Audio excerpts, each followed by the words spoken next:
Bismillahirrahmanirrahim. Assalamualaikum warahmatullahi wabarakatuh. Alhamdulillahi rabbil alamin.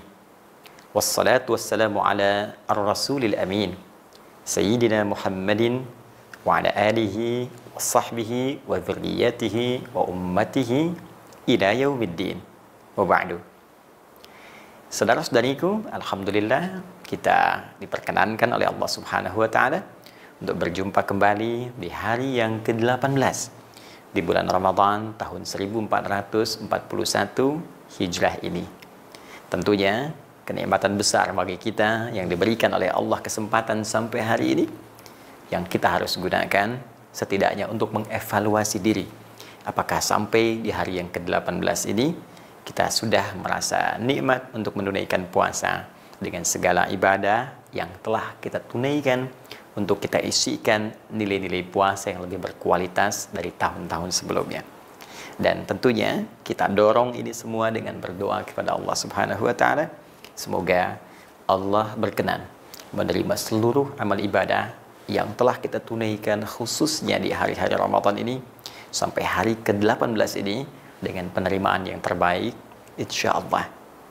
Dan tak lupa mengawali jumpa kita ini, saya juga ingin mengajak pada kita semua untuk bermohon kepada Allah dengan tulus agar setidaknya Allah mengampuni dosa-dosa yang telah kita lakukan selama kita hidup, menghapuskan seluruh kesalahan-kesalahan yang boleh jadi sampai dengan hari ke-18 ini seluruhnya belum terhapuskan dengan sempurna.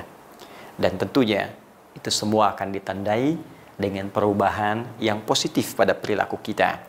Karena tanda diampuni satu dosa adalah mampu ditinggalkannya perbuatan buruk yang melahirkan dosa tersebut dan bertransformasi pada perbuatan baik yang diisikan dalam aktivitas yang kita tekuni.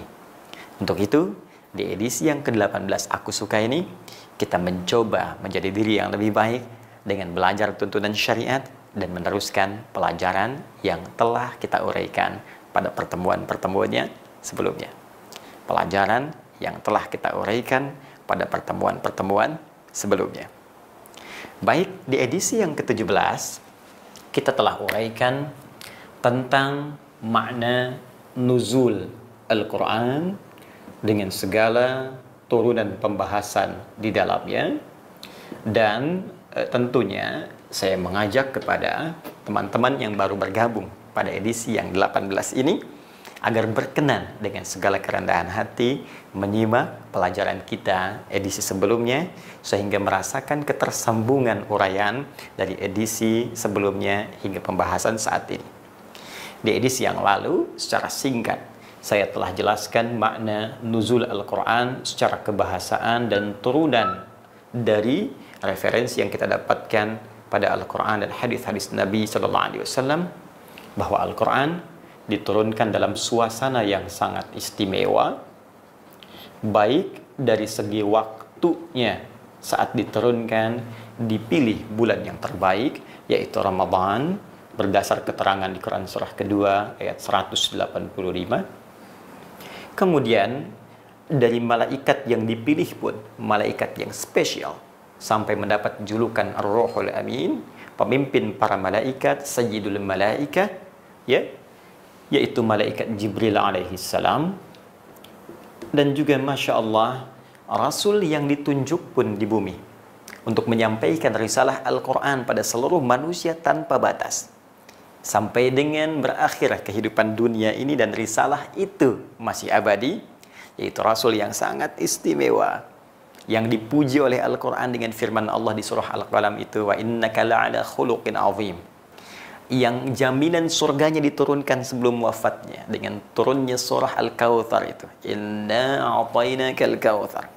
Bukan sekedar jaminan, bahkan janji Allah diberikan bahwa akan diberikan nikmat di surga sampai beliau merasa puas. Wala saufa yu'tika rabbuka fatarda. Dan puncaknya sebelum kelahirannya bahkan seluruh nabi dan rasul yang pernah bertugas aktif di bumi ini diminta komitmen dan perjanjian langsung dengan Allah Subhanahu wa taala agar mereka semua beriman kepada Nabi Muhammad SAW, menguatkan risalah dan syariatnya, menolong jika memang beliau ditugaskan semasa dengan nabi-nabi itu, dan tentunya mengikuti semua petunjuk-petunjuknya. Ini yang paling dahsyat. Satu-satunya nabi yang sebelum lahirnya semua nabi yang pernah bertugas diambil komitmen.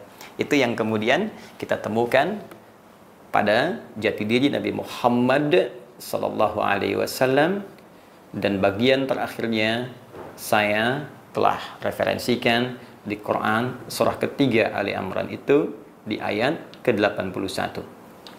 Saya mengamati kemarin, saya tuliskan ayat 80 ya, dan saya mengajak kepada teman-teman untuk juga menghadirkan mushaf sehingga nanti bila ada yang keliru saya tampilkan bisa dikoreksi. Ya, mungkin saja ada slip of tongue atau mungkin ketersambungan pemikiran sehingga memunculkan tanpa disadari tulisan yang berbeda, dan saya sangat terbuka untuk menerima masukan.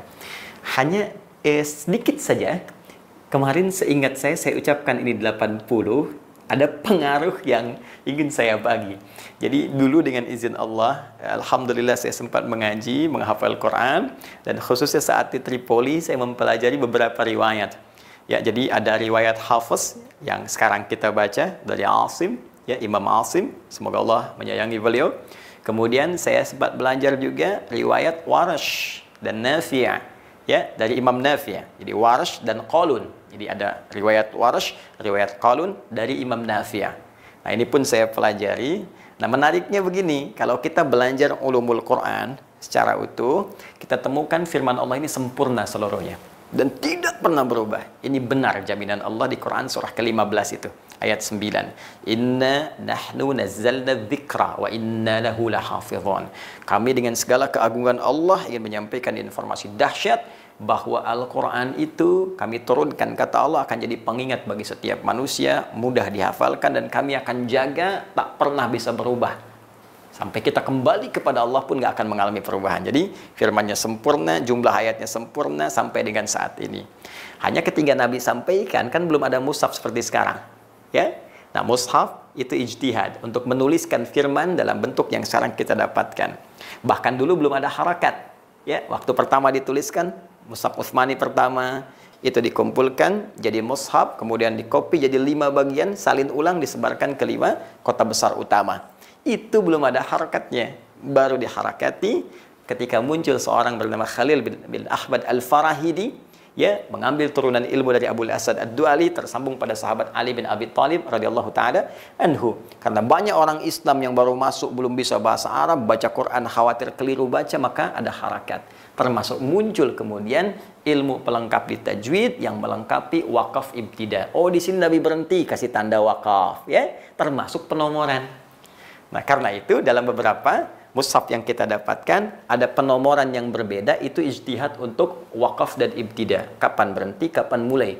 Nah, di mushaf Warash itu ada perbedaan sedikit dengan Hafiz dari penomoran. Jadi kalau yang di Hafiz misalnya Al-Baqarah Alif Lam Mim itu 1, ya, di Warash baru tanda berhenti. Di Qalun baru tanda berhenti, wakaf. Nanti dzalikal kitabul la raiba fi hudal lil muttaqin baru 1. Ya, karena itu Anda temukan di mushaf Warash, Qalun, Al-Baqarah 285 ayatnya, sedangkan di Hafiz 286.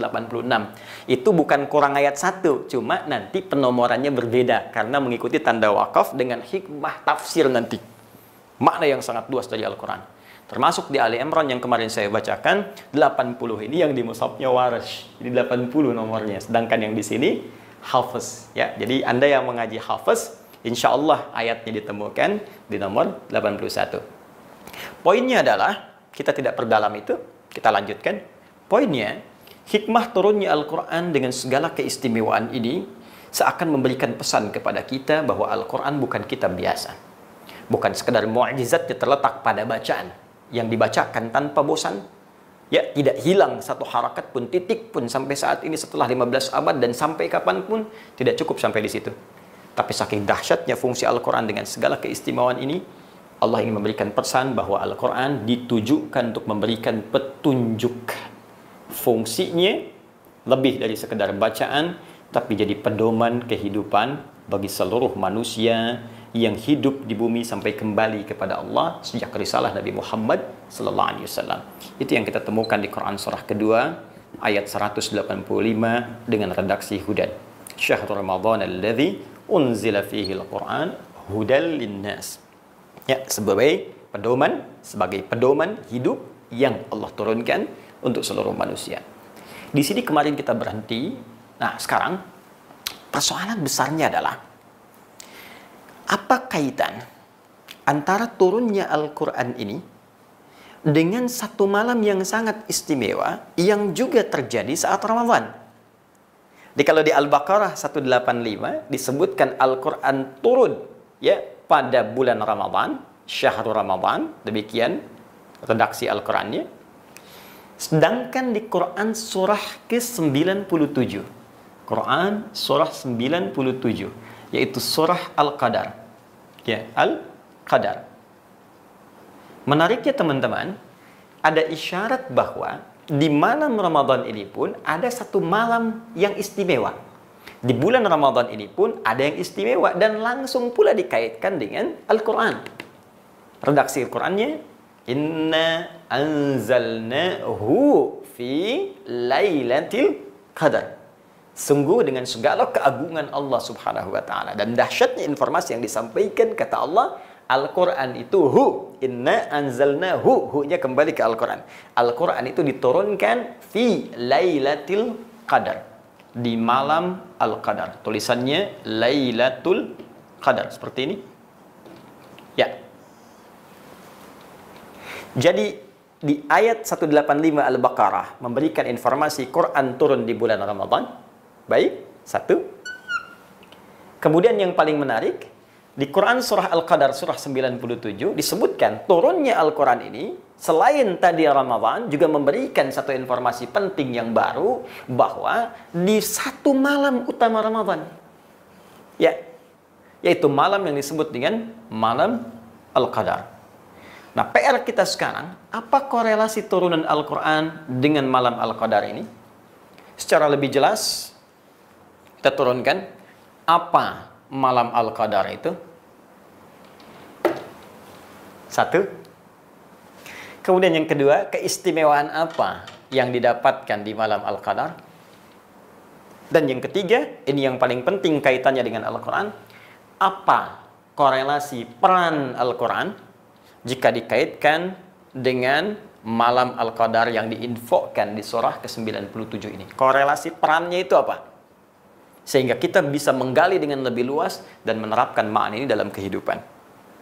Baik teman-teman sekalian, sebelum saya bahas ini, saya mengajak Anda untuk fokus dengan sempurna, semaksimal mungkin, karena pembahasan ini tidak mudah, membutuhkan fokus kita yang baik, dan dari situ pemahaman kita akan meluas, dan mudah-mudahan Allah memberikan kelancaran pada kita untuk bisa membahas dan mengamalkannya. Sekarang perhatikan baik-baik. Kita kembalikan ke surah 97. Jika Anda bertanya apa yang disebut dengan malam Al-Qadar serta keistimewaannya, kita satukan dulu. Wa ma adraka ma lailatul qadar. Allah menyampaikan, tahukah Anda apa dan bagaimana keistimewaan malam Al-Qadar itu? Saya turunkan dulu lailah, teman-teman. Itu berbeda dengan lail. Lailah tidak sama dengan lail. Jika Anda menemukan kalimat lail, atau seringkali menggunakan alif lam al-lail, bahkan ada surahnya surah al-lail, itu menunjuk waktu malam secara umum. Terbentang dari ba'da isya sampai menjelang fajar. Itu waktunya. Kalau disebutkan lail. Ya, wal-laili idza yaghsha. Dan malam apabila telah meliputi gelapnya kepada kita semua. Itu yang disebutkan waktunya. Jamaknya layali. Ya, saya sering bergurau kadang turunannya leli, lala, lili, nah itu malam. Jadi kalau ada namanya Bu Leli, itu ibu malam-malam, gitu kan. Tapi kalau sudah menggunakan tak ini sudah ada sifat ya yang membedakan dengan yang pertama. Jadi ini umum sifatnya malamnya, waktunya umum. Kalau ini menjadi khusus. Ya. Jadi satu saja, tidak semua malam. Jadi hanya satu dan punya keistimewaan. Tak marbutah menunjuk keistimewaan, sifat istimewa. Jadi pertama, Allah ingin memberikan isyarat kepada kita. Turunnya Al-Quran ini bukan di malam biasa, tapi malam yang sangat istimewa. Beda dengan malam-malam lainnya. Tidak sama. Lalu kita bertanya, ya Allah, apa keistimewaannya? Satu, kata Allah, Ya, teruskan langsung jawaban Qur'annya, Lailatul Qadri khairum min alfi syahr. Saat malam Al-Qur'an diturunkan ini, ya, di malam Al-Qadar itu, maka nilai malam itu sama dengan 1000 bulan lebih. Bahasa tegasnya lebih baik dari 1000 bulan. Lebih dari 1000 bulan. Jadi tidak serupa. Lebih. Ya kan? Baik. Kalau kita konversi ini, 1000 ini, ke dalam hitungan kita, itu setidaknya ada 83 tahun kurang lebih. Jadi nilai satu malam itu nilainya, itu kurang lebih setidaknya 83 tahun. Anda bayangkan? Jadi konsekuensinya kalau ada orang beramal, teman-teman sekalian, di malam itu, bersamaan dengan malam itu, Allahu Akbar. Dia sholat misalnya, maka sholatnya senilai dengan 83 tahun tanpa henti. Dia baca Al-Quran, walaupun dia baca satu huruf misalnya, ya, nun, terus ngantuk, ketiduran, pas malam itu sama dengan baca nun, 83 tahun tanpa henti. Nun, ya, 83 tahun tanpa henti. Dan tahukah Anda pahalanya berapa? Coba Anda gambarkan. Satu huruf bukankah sama dengan 10? Ya kan? Itu di hari biasa, Ramadan kali 10 lagi. Di hadis Al-Bukhari Kitabus Shiyam, kali 10 lagi 100. Sekarang kali 83 tahun. Yang hitungannya bukan 1, 2, 3. Tapi hitungan Allah yang berbeda dengan hitungan manusia. Berapa pahala yang dikumpulkan? Allahu Akbar. Dan saya membayangkan bagaimana saat insya Allah, semoga Allah berkenan memberikan kita malam itu, anugerahnya kepada kita semua, saat seseorang sedang ada di malam itu dan dia istighfar, taubat dia, dan digugurkan oleh Allah dosa-dosanya. Kesungguhan istighfarnya menggugurkan sebuah dosa-dosanya, 0, kosong dosanya.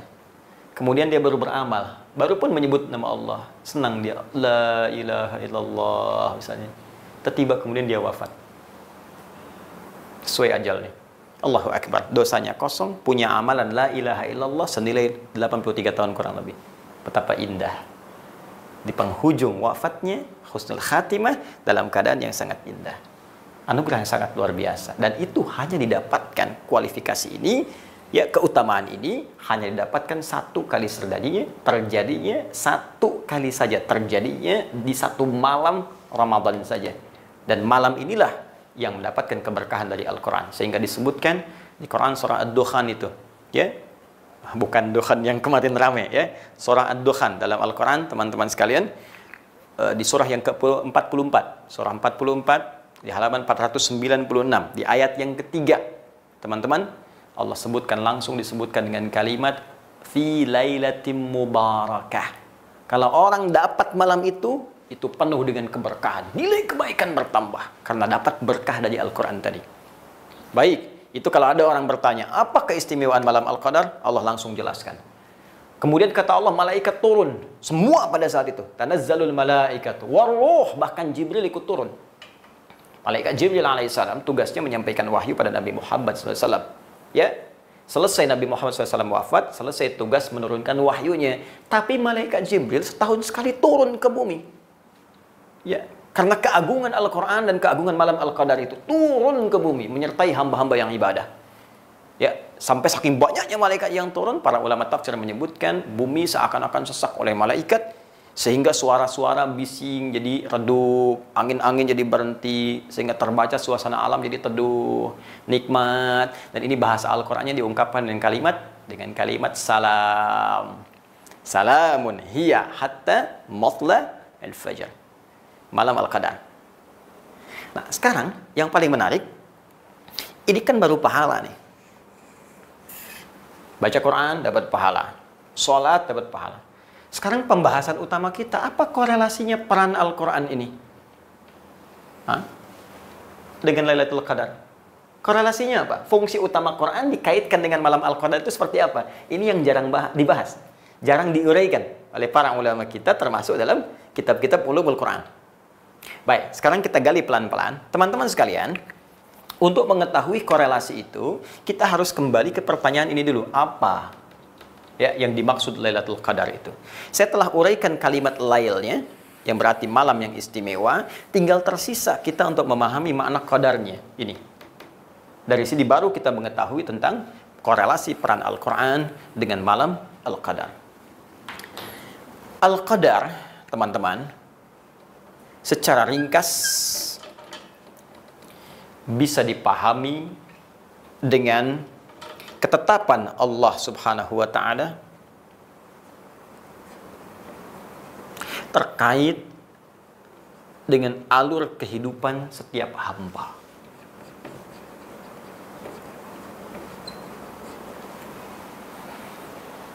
Alur hidup kita, bahkan dari sebelum kita ada, dilahirkan, berkembang hidup, wafat, sampai kembali kepada Allah, itu terkait erat dengan qadar Allah Subhanahu wa taala.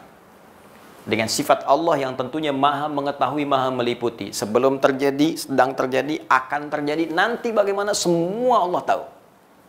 Dan semua sistem hidup ini, alur hidup kita, ini ada di sini. Qadar Allah Subhanahu wa taala. Yang secara umum bisa dipahami dengan dua turunan.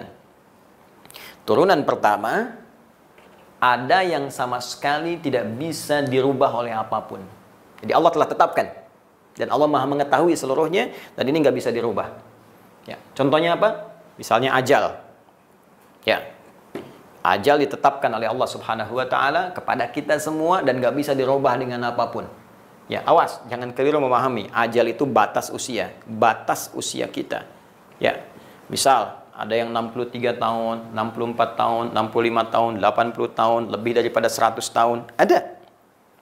Nah, hukum ajal ini tetap oleh Allah. Sebelum kita kemudian bahkan terlahir dalam rahim ibunda kita, itu sudah tetapkan oleh Allah Subhanahu wa taala, ajal si fulan sampai sekian gak akan berubah. Ya, dia berdoa pun gak akan nambah ajal, tetap ketentuan. Itu ada di Quran surah ke-7 Al-A'raf misalnya ayat ke-34. Walikulli ummatin ajal. Setiap umat, jangankan 1-2 orang, semua umat yang pernah ada di bumi itu punya batas usia, batas hidup. Fa idza jaa ajaluhum la yastakhiruna sa'atan wa la yastaqdimun. Jika sudah tiba ajalnya, maka nggak akan bisa dimajukan, nggak akan bisa dimundurkan. Ya. Walaupun orang berkata misalnya diabadikan di Quran itu surah ke-63 ya, di ayat ke-11-nya, laula akhartani ila ajalin qarib fa asaddaqa wa aqum minas salihin. Ya Allah, bisa enggak ya Allah? Ya, ajalku ini ditambah dikit aja supaya aku bisa beramal saleh. Surah 63 dari ayat 10 bacanya sampai ayat 11-nya supaya sempurna kita bacakan. Ya, kata Allah nggak bisa. Nggak bisa. Kalau sudah ada ajalnya bagi setiap jiwa, nggak akan bisa maju, nggak akan bisa mundur. Ini contoh pertama yang nggak bisa dirubah dengan apapun. Ya, ini ditemukan misalnya dalam referensi hadis Nabi Sallallahu Alaihi Wasallam. Kita ambil yang paling gampang untuk diakses di Al-Arba'in An-Nawawiyah.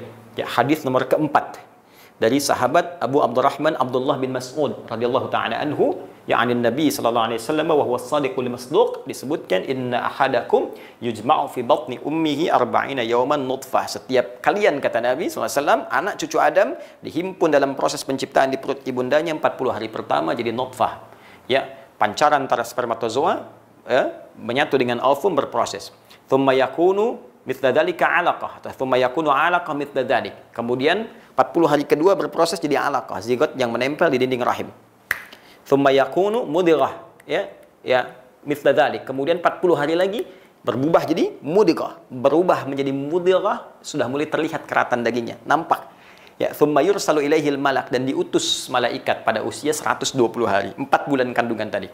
Diutus malaikat fayanfukhu fihi roh, ditugaskan oleh Allah untuk meniupkan roh, wa yu'maru bi katbi arba'in, dan diperintahkan untuk menuliskan 4 hal utama. Yang paling pertama ditetapkan dari qadar Allah Subhanahu wa taala, yang paling utama ajal, bi katsbi ajalihi, ya, wa rizqihi. Dituliskan rizki bersanding dengan ajalnya. Ajal plus rizki. Ya. Jadi bersanding, makanya saya sering katakan rizki kita sudah tetap. Ya, kalau Anda buka Quran surah ke-51 misalnya, di ayat ke-22, paling kanan sebelah bawah agak ke tengah. Wa fis samaa'i rizqukum wa ma tu'adun. Di langit rizki kita telah ditetapkan. Ini qadar Allah. Ini enggak usah takut. Ya, Anda beramal soleh dapat 1 miliar, beramal salah pun 1 miliar juga. Jadi kalau bisa soleh, kenapa pilih salah? Cuman ketika mengerjakan yang soleh, berkahnya itu tinggi. Yang salah nggak ada berkah sama sekali. Ya, itu yang membedakan. Jadi saya ingin berikan pesan kuat ya, jangan pernah mencuri, jangan korupsi. Ya, jangan berbuat curang karena merugikan diri sendiri. Jangan dikira kalau korupsi, harta makin banyak. Tidak, kawan. Harta Anda tetap segitu. Sampai meninggal, nggak akan bertambah, nggak berkurang. Anda cuma melelahkan diri sendiri saja. Tinggalkan perbuatan curang. Karena Anda berbuat dengan cara yang benar pun dapat segitu juga. Cuma beban hidupnya Allah ringankan. Begitu butuh diberikan, tata. Sehingga terasa nikmat penerimaan dalam diri kita. Itu poinnya. Tapi yang ingin saya katakan adalah, ini sifat qadar yang sama sekali nggak bisa dirubah dengan apapun. Nah, cara mengisi ajal, ya, ada qadar Allah yang sifatnya, itu Masya Allah kita diberikan ikhtiar di dalamnya. Walaupun untuk ikhtiar itu pun Allah telah mengetahuinya. Teman-teman.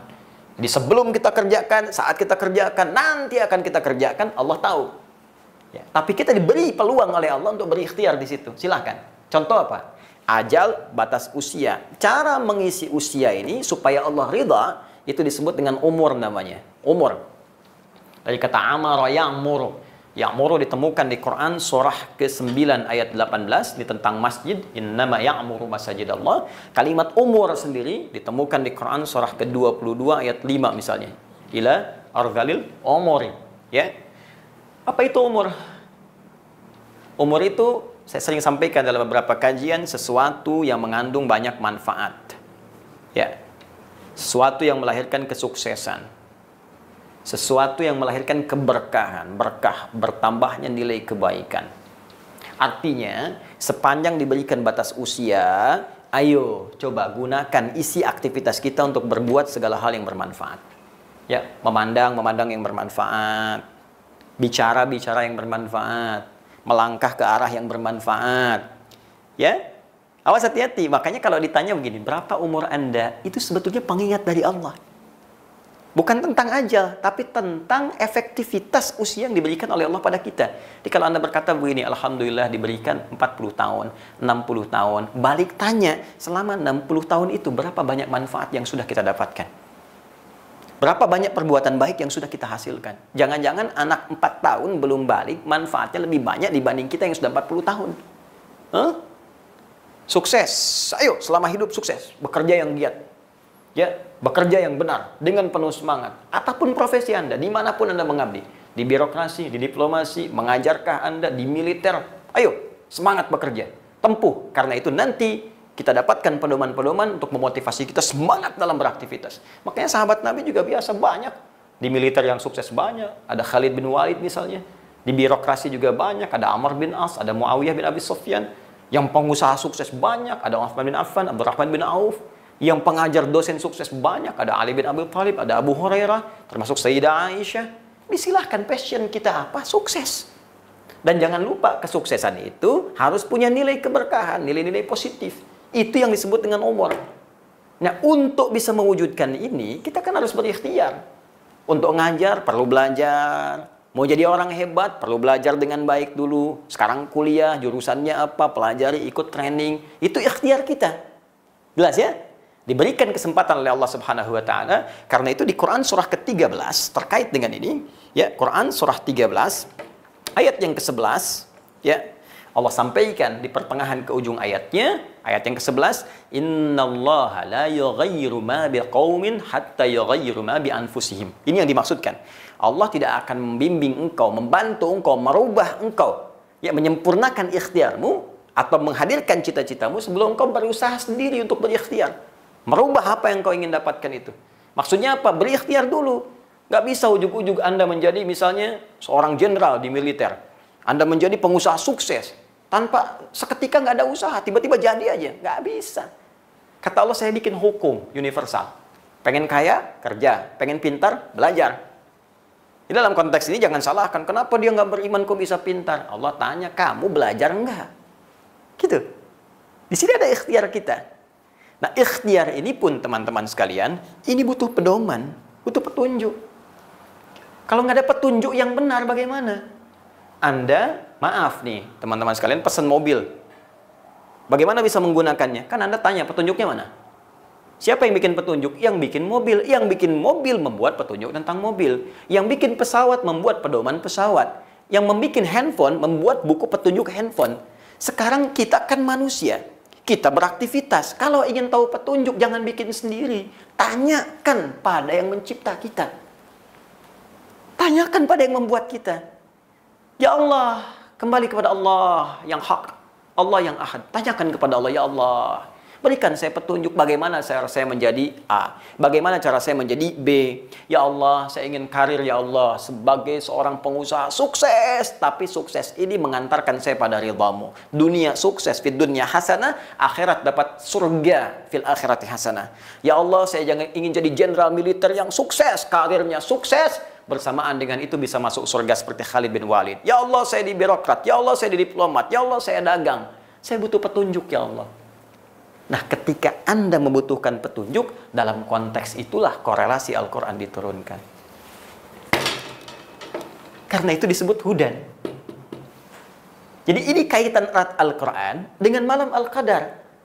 Jadi ketika Anda membutuhkan petunjuk untuk mengisi alur kehidupan Anda, nggak ada sumbernya kecuali di sini. Ini yang menjadikan Al-Quran punya nilai besar. Inilah salah satu rahasia yang dibaca oleh para ulama, sehingga mereka setiap datang Ramadan sibuk dengan Al-Quran. Menggali lagi. Selevel para imam besar aja, menggali kembali, ini saya udah benar belum hidupnya nih. Sampai Al-Imam Asy-Syafi'i itu 2 kali khatam. Ya, setiap hari Ramadan. Siang sekali, malam sekali.